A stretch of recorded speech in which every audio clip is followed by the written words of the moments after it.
Hello बच्चों, मेरी channel पर आप सभी का स्वागत है। बच्चों, आज हम पढ़ेंगे कविता पुष्प की अभिलाषा। इसका रचयिता है माखनलाल चतुर्वेदी। माखनलाल चतुर्वेदी हिंदी साहित्य के एक विख्यात कवि हैं। उनकी अनेक रचना राष्ट्र प्रेम अथवा राष्ट्रभक्ति के ऊपर आधारित है।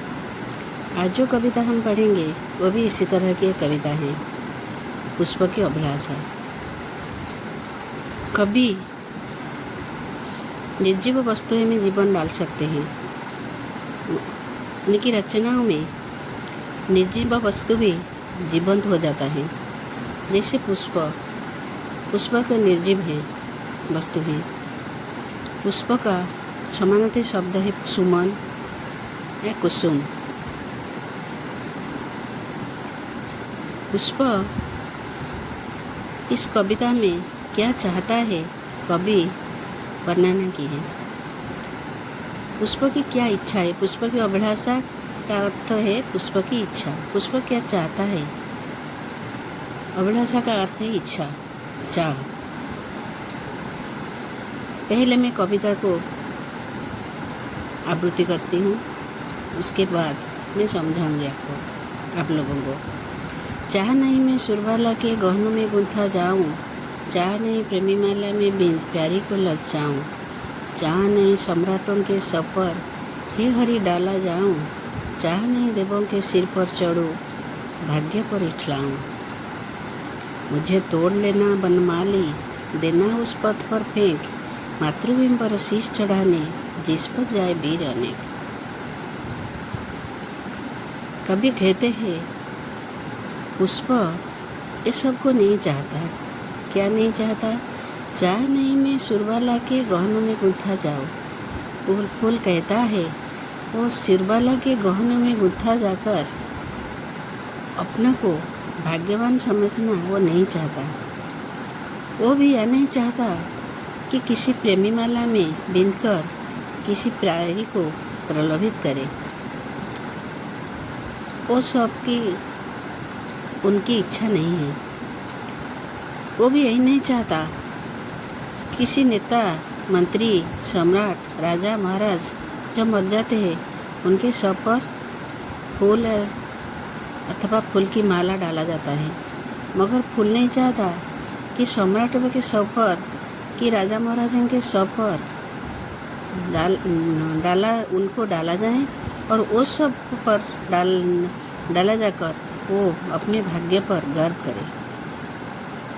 वो भी ये नहीं चाहता देवताओं के सिर पर चढ़े और अपने भाग्य को सौभाग्य कर सके।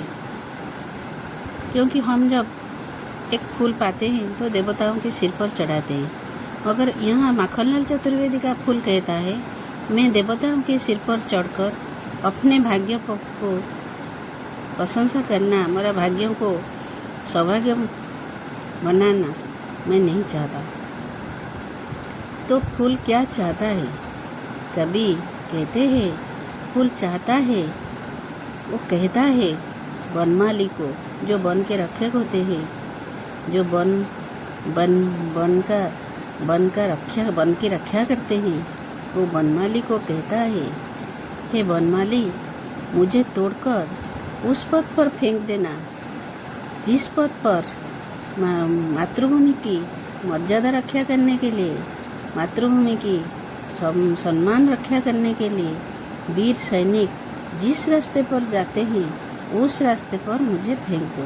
मैं उस रास्ते पर पढ़ूँ और वीर सैनिक मेरे ऊपर चढ़कर जाए तो मैं अपने भाग्य को सराहना कर सकूं।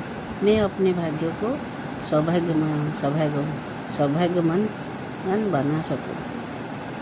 कभी फूल के माध्यम में ये कहना चाहते हैं हमारे देश को जो सैनिक रक्षा करते हैं वो सबसे बड़े होते हैं, क्योंकि उनके लिए हम शांति से रह सकते हैं और सो सकते हैं।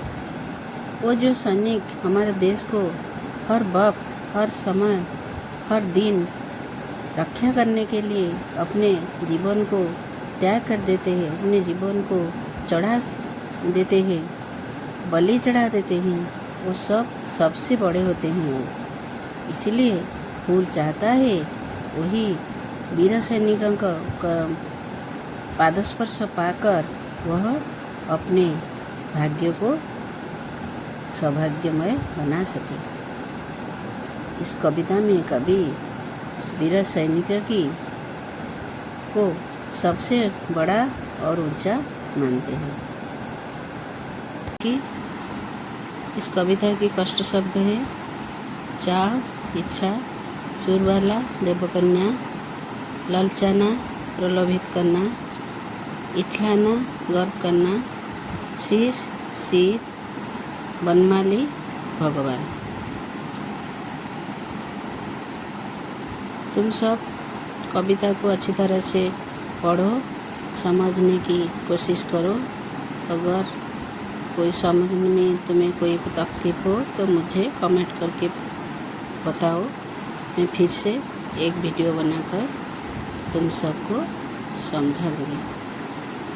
आज के लिए इतना ही।